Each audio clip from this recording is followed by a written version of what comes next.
Clinton must never be allowed to serve as President of the United States of America. Republican vice presidential candidate Mike Pence brings the political spotlight back to Southwest Ohio again.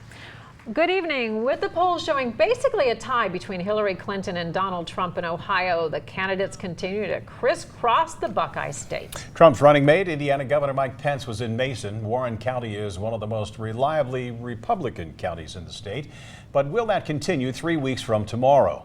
Local 12's Jeff Hirsch was at the rally and also had the only Cincinnati one-on-one interview today with Governor Pence. Jeff. Well, this is a different political year, to say the least. Today's rally before about 500 people at the Manor House Conference Center in Mason is proof. For example, there were a few boos from the crowd when Pence urged Ohio to re-elect Republican Senator Rob Portman.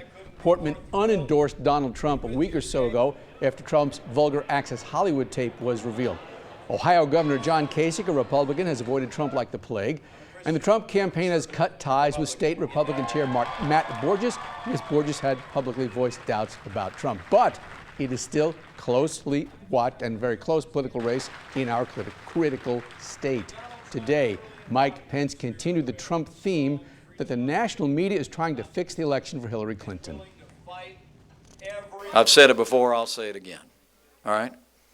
But in terms of the actual vote itself, you know, if you're here at a rally and you've not yet volunteered to participate in the electoral process by respectfully providing accountability at a polling place come election day, then you haven't yet done all that you can do. Governor, you talked about the national media rigging the election in favor of Hillary Clinton, and you also talked about respectfully providing accountability at the polls.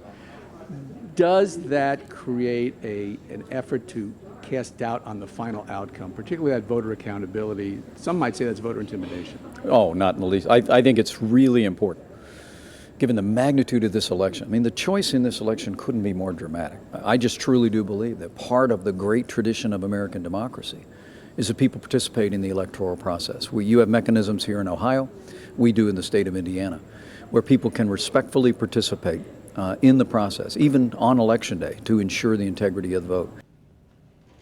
However, voter fraud is extremely rare, and even Trump supporters are urging the presidential and vice presidential candidates to back off. Ohio Secretary of State John Husted, a Republican and the state's chief election officer, calls Trump's claims of a potentially rigged election, quote, irresponsible. Also, a study by a Loyola University Los Angeles law professor said between 2000 and 2014 nationwide, there were only 31 instances of one voter impersonating another at the polls. 31 voters out of more than 1 billion votes cast.